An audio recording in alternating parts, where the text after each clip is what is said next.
This is so exciting.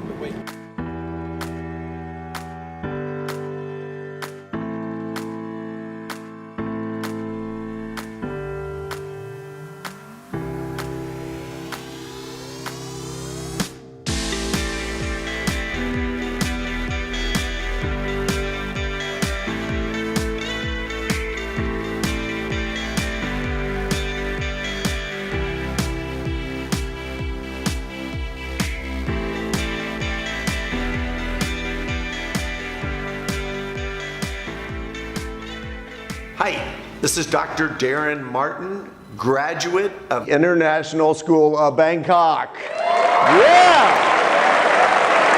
Went on from there to get my PhD in psychology, author 4 books, Company of Owners, Beached Whale, Whiteboard, The Sink, one of which just came out in Thai.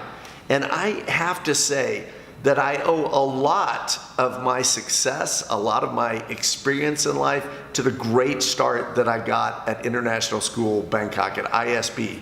And I am so privileged to be among a list of just incredible graduates over the year. So I was so honored when I went back to Bangkok recently. I was there for a short trip to help with the launch of Whiteboard in Thai. And while there, I had the opportunity to go back to my alma mater. It's in a different location now. I graduated from Soi 15 Sukhumvit, and speak to 600 plus of the students and teachers from the school in a school-wide assembly. It was such an immense honor, but also a really big opportunity to share some things with kids that I wish people had told me back when I was in high school. So hopefully the things I shared that day had an impact, changed some lives, and it was just an overflow for me of having gone to such an incredible school. Let's welcome Mr. Daren Martin.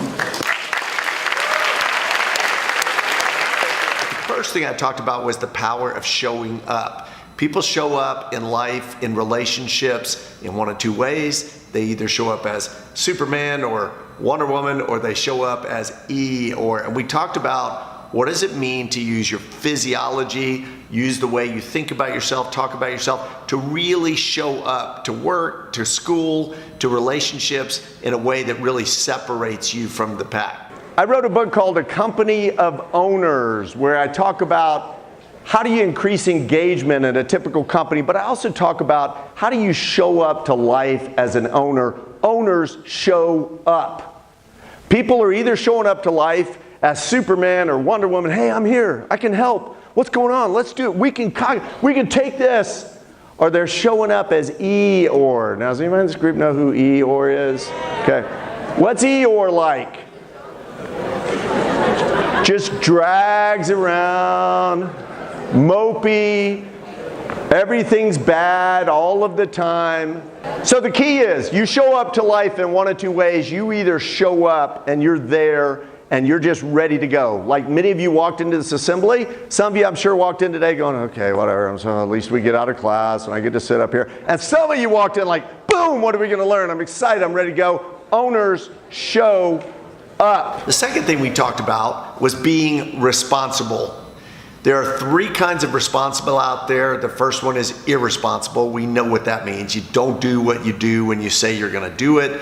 The other one is responsible. You do what you say you're gonna do when you say you're gonna do it. But the third one, there's an epidemic of it, and it's called being non-responsible. And this is anytime you blame other circumstances for not fulfilling things that you said you were gonna do. That's called non-responsible. Don't be non-responsible. When you are responsible for something, even if you're not able to do it, you take responsibility and you say, it is completely my fault. I did not get that to you. I'm gonna make it up to you, and here's how. Be responsible. I asked the students, raise your hand if you've ever had the experience where you knew you agreed with somebody that something was gonna happen and both of you just knew in the back of your mind it was never gonna happen. That's called non-responsible. I encourage the students to be responsible. Owners leave it better than they found it. The third thing we talked about was leaving things better than you found them. It's based on a little book that I co-wrote with Walter Nussbaum called The Sink. Walter Nussbaum walks into an airport. We both travel a lot, speak a lot. He walks into an airport bathroom and he comes in. There's a guy. He's all dressed up. He's in this really nice suit. And he is over there and he's just washed his hands. And now he's taking the paper towels and he is wiping the sink. Okay? So Walter goes up to him and kind of makes a crack and says, hey, they sure have well-dressed, help around here or whatever. And the guy's like, he just kind of laughs. And then he says this, why not leave it a little better than you found it? And it is about walking into any situation and just leaving it better, whether that's cleaning up after yourself or maybe even cleaning up after someone else, or leaving people better than you found them. How do people feel when you walk away from interaction with them? Are they uplifted? Do they feel better about themselves and what's going on? Or are they kind of dragged down? Leave things better than you found them. You jump chairs. And the last thing we talked about is owners go to the ball. What does it look like to go to the ball? Who really wants a free copy of the book? But when you are really going to take responsibility for your life, you go out there and get it. You don't wait for it to come to you. So many people in life are sitting out there saying, pick me, pick me. And I encourage those students, I encourage you to think about what does it mean to go to the ball and actually take responsibility for your own life, the things you want, and go after them. So just a quick note to the parents of the students that were there that day. Thank you so much for entrusting me to speak to your precious children.